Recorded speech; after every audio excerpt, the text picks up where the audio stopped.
Hello friends, welcome to my channel. ఈరోజు మన వీడియోలో ఎప్పుడు ఒకే రకమైన స్నాక్స్ కాకుండా కొంచెం కొత్తగా గోధుమ పిండితో ఇలా స్టఫ్ పెట్టుకొని ఈ స్నాక్స్ చేసి పెట్టండి. పిల్లల నుంచి పెద్దవాళ్ళ వరకు చాలా ఇష్టంగా తింటారు. ఇంకా లేట్ చేయకుండా ప్రాసెస్ని అయితే స్టార్ట్ చేసేద్దాం. ఒక మిక్సింగ్ బౌల్ తీసుకొని అందులోకి 2 కప్పుల గోధుమ పిండి, సాల్ట్ యాడ్ చేసుకొని మొత్తం సాల్ట్ బాగా మిక్స్ అయ్యేలాగా పిండిని అయితే బాగా కలుపుకోవాలి. సాల్ట్ బాగా మిక్స్ అయిన తర్వాత కొంచెం కొంచెంగా నీళ్ళు పోసుకొని ఈ విధంగా చపాతీ ముద్దను తడుపుకోవాలి. ఇప్పుడైతే ఒక 10 నిమిషాల పాటు మూత పెట్టి పక్కకు పెట్టేసేయండి.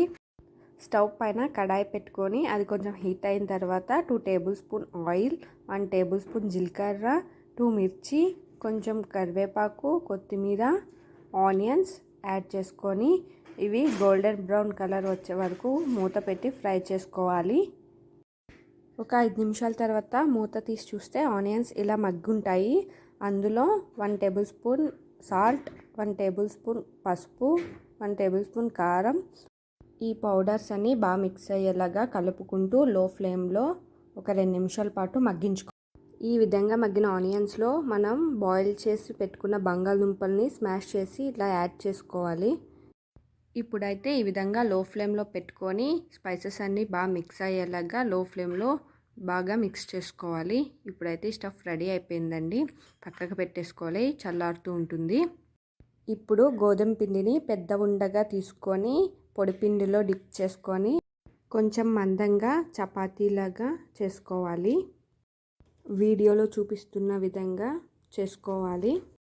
ఇలా మనం తడిపి పెట్టుకున్న చపాతీ పిండిని మొత్తాన్ని ఉండలుగా చేసుకొని ఇలా పెద్ద చపాతీలాగా పొడి పిండి చల్లుకుంటూ చపాతీ చేసుకోవాలి.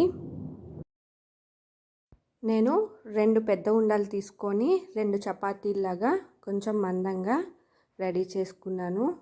వీడియోలో చూపిస్తున్న విధంగా.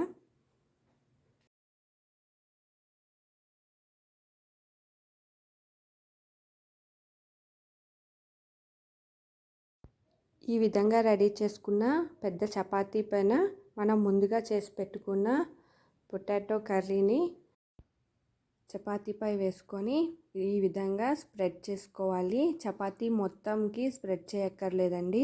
మనం హాఫ్ పార్ట్ వరకు ఈ విధంగా స్ప్రెడ్ చేస్తే చాలు. ఇలా స్ప్రెడ్ చేసిన తర్వాత పైనుంచి అలా ఫోల్డ్ చేసుకొని ఈ విధంగా ఎడ్జెస్ బాగా నొక్కుకోవాలి, లేకపోతే స్టఫ్ బయటకు వచ్చేస్తుంది. ఇదే విధంగా మనం చేసుకున్న చపాతీలన్నిటిపైన స్టఫ్ వేసుకొని ఇట్లానే ఎడ్జెస్ క్లోజ్ చేసుకొని పైన కొంచెం పొడిపిండి వేసుకొని మళ్ళీ ఒక్కసారి చపాతీ కర్రతో కొంచెం పల్చగా స్ప్రెడ్ చేసుకోవాలి. మరీ పల్చగా కాదండి, కొంచెం పల్చగానే స్ప్రెడ్ చేసుకోవాలి. ఇలా స్ప్రెడ్ చేసుకున్న తర్వాత స్టవ్ పైన కడాయి పెట్టుకొని అది హీట్ అయిన తర్వాత మనం రెడీ చేసి పెట్టుకున్న ఈ చపాతీని అటు ఇటు తిప్పుతూ కాల్చుకోవాలి. బాగా కాల్చుకోవద్దండి, కొంచెం లైట్గా కాల్చుకుంటే సరిపోతుంది. ఇప్పుడు ఒక బౌల్ తీసుకొని 2 స్పూన్స్ మైదా పిండి, 1 ఎగ్, 1 స్పూన్ సాల్ట్, 1 స్పూన్ కారం, కొంచెం కొత్తిమీర యాడ్ చేసుకొని వాటర్ వేసుకుంటూ ఇలా మిక్స్ చేసుకోవాలి. బాగా పల్చగా కాకుండా దోసపిండి మాదిరిలా ఈ విధంగా చేసుకోవాలి. ఇప్పుడైతే మనం ముందుగా రోస్ట్ చేసి పెట్టుకున్న ఆ చపాతీని 3 పీసెస్ కింద ఈ విధంగా కట్ చేసుకోవాలి. మనకు నచ్చిన షేప్లో మనం కట్ చేసుకోవచ్చండి. ఇది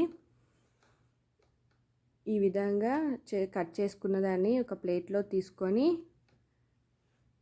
పక్కకు పెట్టేసుకోవాలి. ఇప్పుడు స్టవ్ పైన మరొక ప్యాన్ పెట్టుకొని దాంట్లో ఆయిల్ యాడ్ చేసుకొని అవి బాగా మరిగిన తర్వాత ఈ విధంగా మనం కలిపి పెట్టుకున్న మైదా పిండిలో డిప్ చేసుకొని ఇట్లా ఆయిల్లో ఫ్రై చేపించుకోవాలి. మనం కట్ చేసి పెట్టుకున్నవన్నీ ఇదే విధంగా ఈ పిండిలో డిప్ చేసుకొని ఇట్లా గోల్డెన్ బ్రౌన్ కలర్ వచ్చే వరకు ఫ్రై చేసుకోవాలండి. చూసారా ఆయిల్లో బాగా వేగుతున్నాయి. ఈ విధంగా గోల్డెన్ బ్రౌన్ కలర్ వచ్చే వరకు ఫ్రై చేసుకోవాలి. ఇప్పుడైతే ఇవి ఫ్రై అయిపోయినాయి. ఇప్పుడు ఒక ప్లేట్లోకి తీసుకొని సర్వ్ చేసుకోవడం. ఇదే అంత స్పైసీగా ఉండదు కాబట్టి పిల్లలు కూడా ఇష్టంగా తింటారు. ఒకసారి ఇంట్లో మీరు కూడా ట్రై చేసి కామెంట్స్ చేసి చెప్పండి.